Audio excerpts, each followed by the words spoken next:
All right, so it's been a minute since we've done a STEM Prime Research Cast episode. However, here we go. We're going to get started, and I thought it would be good to open the second season of the STEM Prime Research Cast with an actual simulation. The first simulation I built a couple of years ago. I think it's high time we start releasing these sims. I'll let you know when I make the code public, but I'm not going to make it public until I'm done writing the research paper. So this is going to take several episodes to get through this. Just so you know, just so you're prepared. But this is interesting, very interesting stuff. So let's go ahead and kind of jump into this, and let me explain what this simulation is, how it works, and why it is important if we are going to figure out how we're going to get humanity out of the mess that we are in. So I have titled this simulation.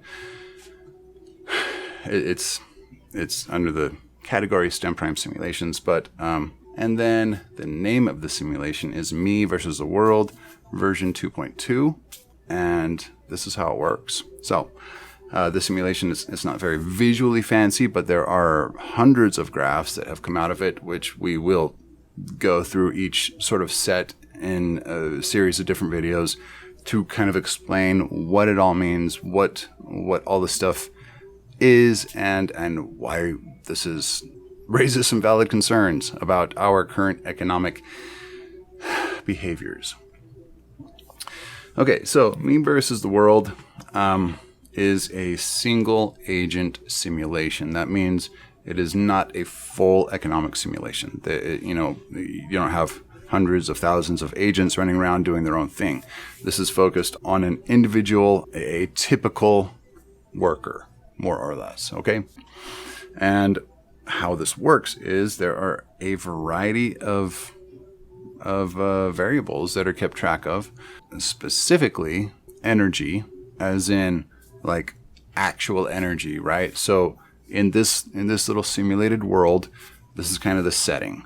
You've got the agent, right? The me of the world, and what it does is it performs work and gets paid for it. But it's interesting work. The work this agent performs is it mines. It does mining. And what it mines is energy. Now, in this little pretend world of ours, which, it's obviously doesn't align to how our world works, but there are a lot of similarities. In fact, enough similarities that it speaks volumes about what we are doing. So it mines the energy. Our little guy here mines the energy. Then his boss pays him for the energy. And then he's got to, take breaks. He's got to take naps. He's got to go get food, right? And it just so happens to kind of simplify things that the energy he mines also happens to be what the creatures in this world run off of. Now, they are actual energy units, okay? So I modeled it after the kilocalorie or the traditional food calorie. So as he's mining this food energy, and then he, hands it to his boss, and his boss sells it, whatever, he then has to go around and go buy lunch, right? Get lunch, breakfast, lunch, and dinner, and he purchases this very same stuff, which has been prepared in whatever fashion, it doesn't really matter. But then he ingests it. So we're tracking his metabolic rate. We're tracking how much energy he mines. And of course, if we're talking about mining here, it's going to vary. So I've built in a kind of a random sort of mining system, right? If he hits more of a vein, he's going to get more energy, right? And be able to mine more energy. If he doesn't, whatever. It's got a lot of random variation in it, just to make it more real-ish, or to make it kind of fit the ideas we want to fit here. So yeah, that's kind of his life. So we track his metabolic rate, his energy expenditure, his energy consumption, how much energy he actually mines as a part of his work, and how much he gets paid for it. And then we have a variety of different ways to run the simulation, which are the M2E flags, I guess you might want to call them. So we've got a list with an M2E list that ranges from 1 all the way up to 10,000. What this means is how much money is equivalent to 1 unit of energy. So if you go out, right, you go get food, you ingest it, and it keeps you going until you start feeling hungry again. There's even a hunger algorithm. And then he's got to go out and get some more energy, fill back up, go back, do some more work. We're just dealing with one agent here, so we want a very, a more realistic picture of the thermodynamic process of what is happening in a currency-based economy. So that's kind of the setup, right? Now the M2E list, right? If it's M2E1, that means that 1 monetary unit will purchase 1 unit of energy. M2E2 means that 2 monetary units purchase 1 unit of energy.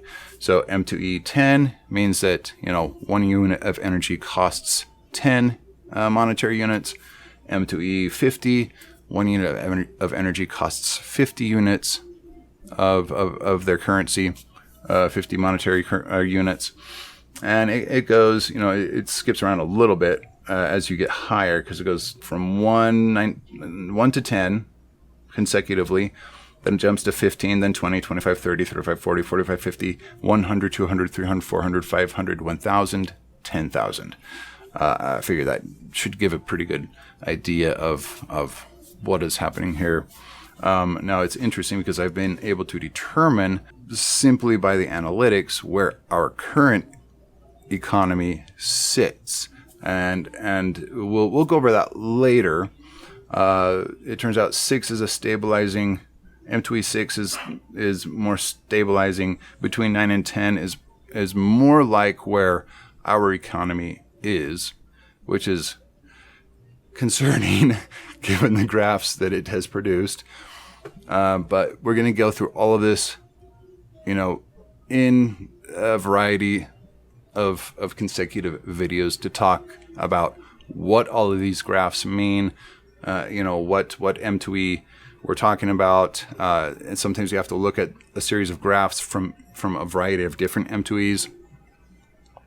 So yeah, that is the me versus the world simulation. I have about, I think, 5 completed. Well, it doesn't matter. We're going to go through a lot of these sims. Okay, this season of the STEM Prime Research Cast, we're going to be analyzing and going through a lot of these simulations.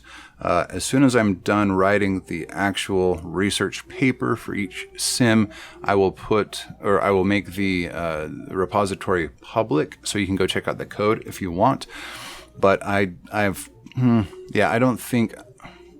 not sure I feel comfortable doing it until after I've written the research paper. So that's the setting, and I'm going to try to think if there's anything else we need to kind of go over before we close this up and get started on the secondary video. If anybody's interested, we can go through the code together. There's a buy and consume meal function, buy function, consume function, expend function, mining functions, earn, your earning function, then how each of the different metrics are calculated, what they mean. It's probably going to get a bit hairy, but if you are at all interested or worried about the state of our current economy, this is probably going to be quite enlightening for you. So definitely share this with anybody that you think may be interested or worried about what is happening here. These down here, you can see we've just got like hundreds of these graphs. I mean, they just go and go and go and go and go. That's because we have a variety of graphs for each M2E. And yeah, we're just gonna have to go through a lot of the stuff. Yeah, this isn't something we can just nail out in one video, or I can't, because, you know, and it's gonna take time to kind of help like collect the graphs and prepare the video. So I don't want to spend like 2 entire weeks preparing and editing and doing all of that. I think I would rather just, you know, present a little bit at a time. I think it'd be much easier on you as much as on me. So, but yeah, I think we're going to close this video up now and keep an eye out for the next one. We're going to go through the first.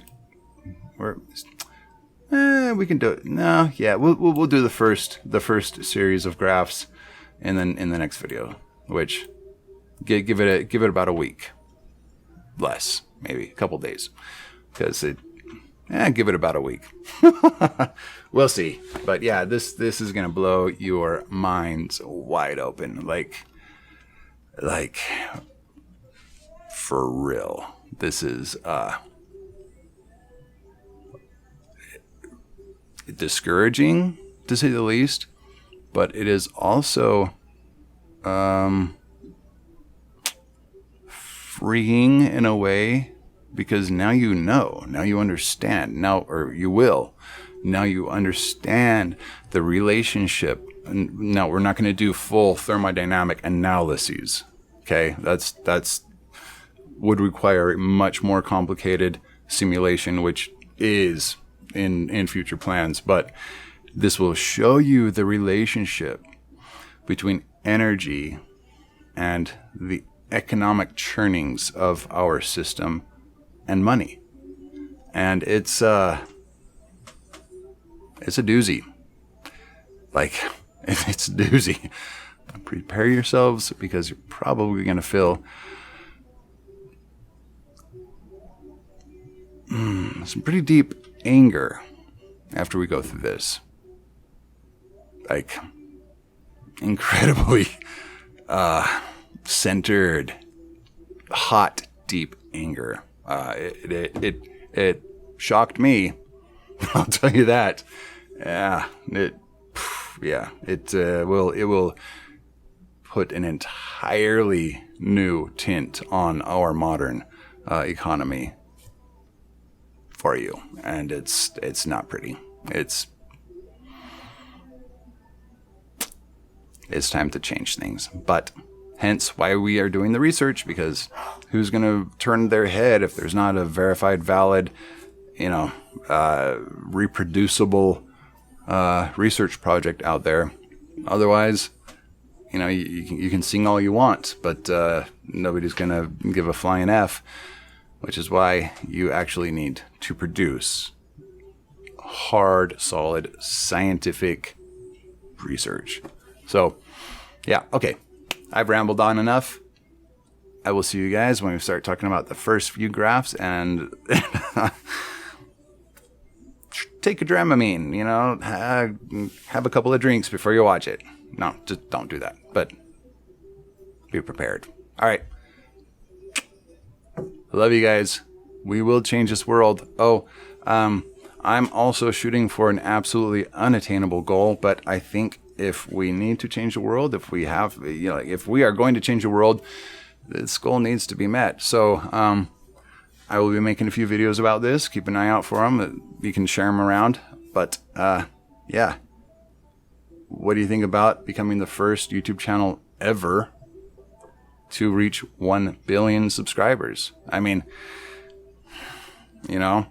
we're in a pretty serious state. And if we need to like really legitimately shake things up and change things so that we don't absolutely destroy everything around us, we're going to need a little bit of a voice. Don't you think? I think so. So my goal, impossible or not, is 1 billion subscribers by the end of 2023. I will be pumping shorts and videos out about that and trying to get as much traction. I'm even making some little cards to pass out to just whoever I meet.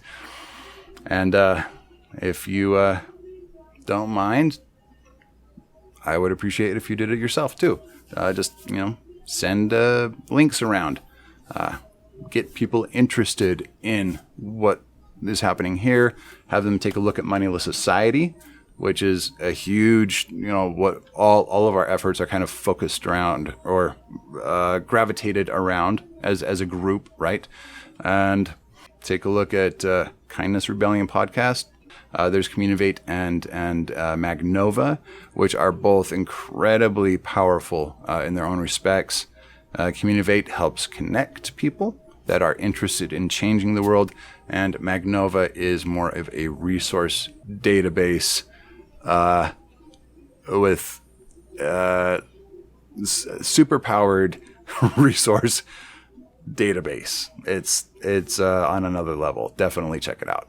I'll leave links in the description, and I will see you guys in the next video when we actually start running through some of these graphs. All right, take care. Be safe.